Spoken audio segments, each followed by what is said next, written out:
And on this Friday, January 24th, 2025 edition of Newsmakers, President Donald Trump yesterday pardoned pro-life activists convicted in blocking abortion clinic entrances. 23 people were prosecuted. They should not have been prosecuted. Many of them are elderly people. They should not have been prosecuted. This is a great honor to sign this.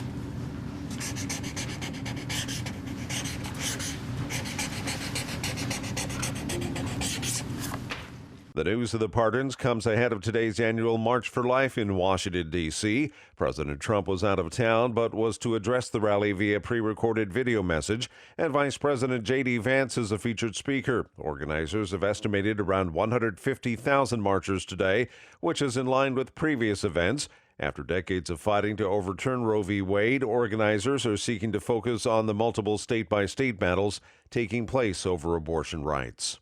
U.S. House Republicans have passed what they call a born-alive abortion bill. The bill requires doctors to provide the same degree of care if a child is born alive during an attempted abortion as they would any other childbirth. Secretary of State Marco Rubio is ordering a halt to all passport applications from people requesting an X marker for their legal sex or for people changing their marker from a previous passport. The change was spelled out in an email sent to State Department staff yesterday. It comes after President Trump's executive order this week declaring that the only two federally recognized sexes are male and female.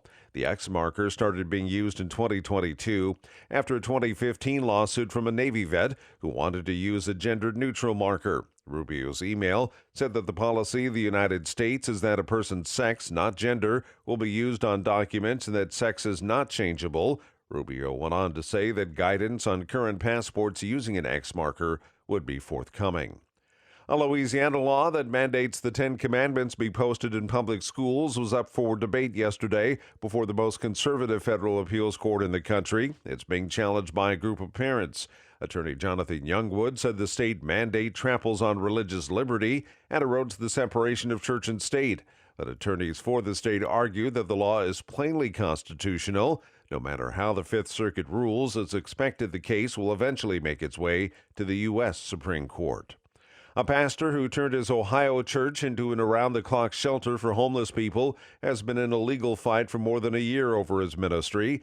A judge has found Pastor Chris Avell guilty of violating zoning and fire codes in a criminal case. But his battle is not over with city leaders in Bryan, Ohio. His attorneys have vowed to appeal the verdict and continue with a federal lawsuit accusing the city of harassing and humiliating the church and its congregants. The church, called Dad's Place, remains open to those needing a place to stay.